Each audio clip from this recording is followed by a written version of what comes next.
TV 247, hoje, o melhor presidente da história da Petrobras, Sérgio Gabrielli, meu professor. Um prazer, Sérgio, estar aqui e começar a perguntar qual a sua visão, em poucas palavras, se fosse possível, né? Porque é uma longa história, da situação do petróleo. Uma coisa que eu acho que o brasileiro gostaria de perguntar: como é que ele pode recuperar parcialmente todas essas perdas, se é possível e quanto tempo? Bom, em primeiro lugar, é importante dizer que o petróleo é muito importante como fonte de energia no mundo. Ele hoje representa cerca de 35, 36% das fontes primárias de energia do mundo. E ele vai ser, por muitos anos ainda,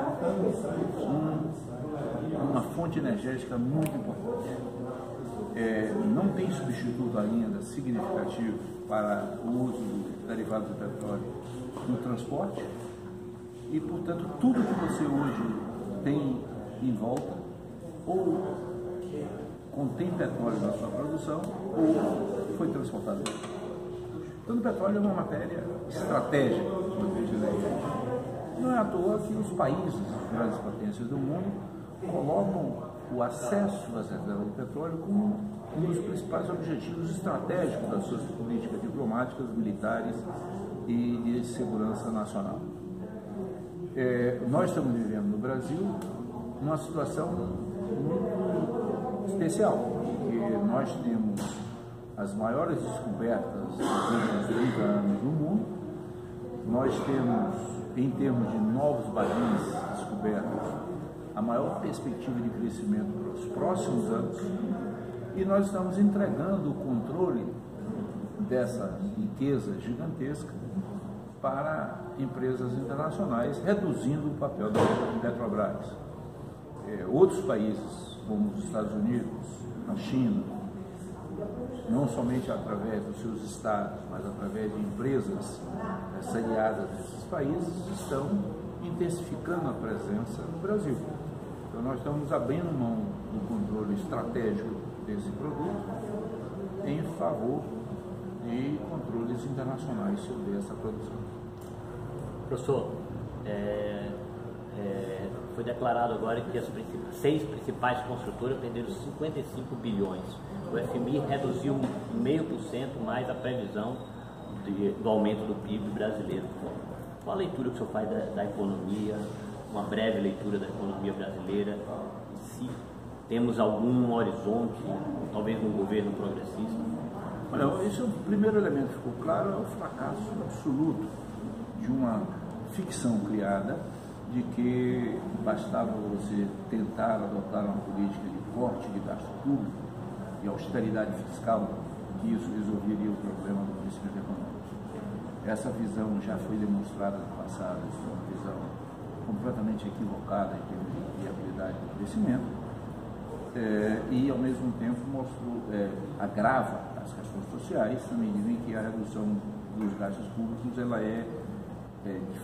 atinge de forma diferenciada os mais ricos e os mais pobres, sendo que os mais pobres são prejudicados muito mais do que os mais ricos.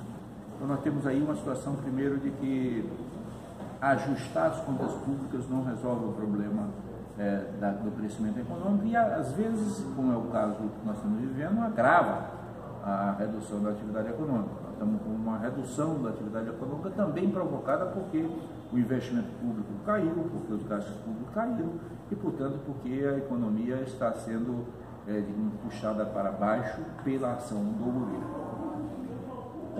A perspectiva de crescimento existe, evidentemente, e vai demandar uma alteração da política econômica. E eu acredito que o crescimento brasileiro só será possível com uma política econômica que viabilize a retomada da distribuição de renda no país, que viabilize a criação de emprego e renda dentro do país, tanto com políticas que estimulem a criação de atividades econômicas dentro do país e, portanto, com atividades e ações do governo bastante distintas do que está sendo feito nesse momento.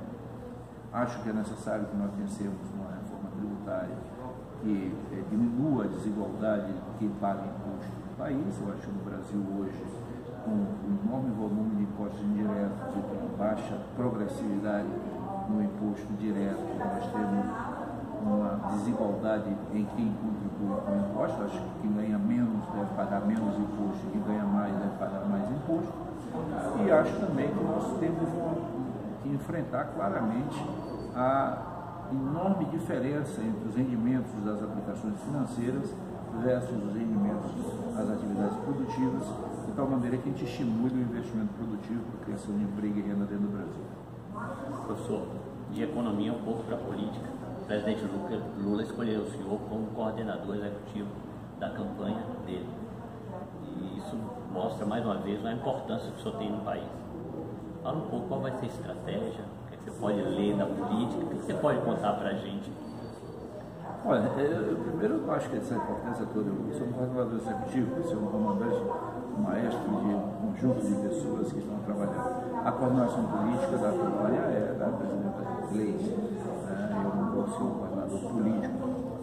Bom, falando sobre a conjuntura política, nós estamos aí, o povo brasileiro está demonstrando nas pesquisas a preferência pelo Lula. E essa preferência pelo Lula é uma preferência, a meu ver, principalmente pelo que já foi feito, pelo legado que ele deixa, porque a vida no tempo em que Lula governava o país e que a Dilma seguiu com o projeto dele, a nossa vida era melhor, você tinha mais emprego, tinha mais atividade econômica e as pessoas tinham esperança e perspectiva de crescimento. Eu acho que a preferência pelo Lula nas pesquisas, ela reflete um reconhecimento de que o tempo do Lula era melhor do que o tempo atual.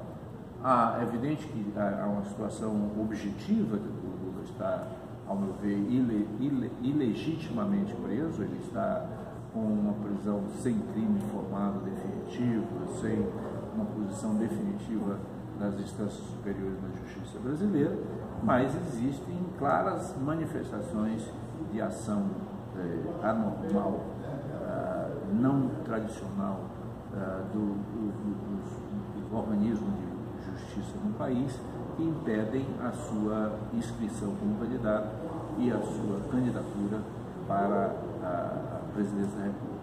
O povo brasileiro, no entanto, está rejeitando isso. E, em função disso, eu acho que ele será inscrito no dia 15 de agosto e a campanha começará e eu acho que a pressão vai levar o presidente Lula à presidência da República. Professor, muito obrigado pela entrevista da TV 247. É um prazer meu. Muito obrigado.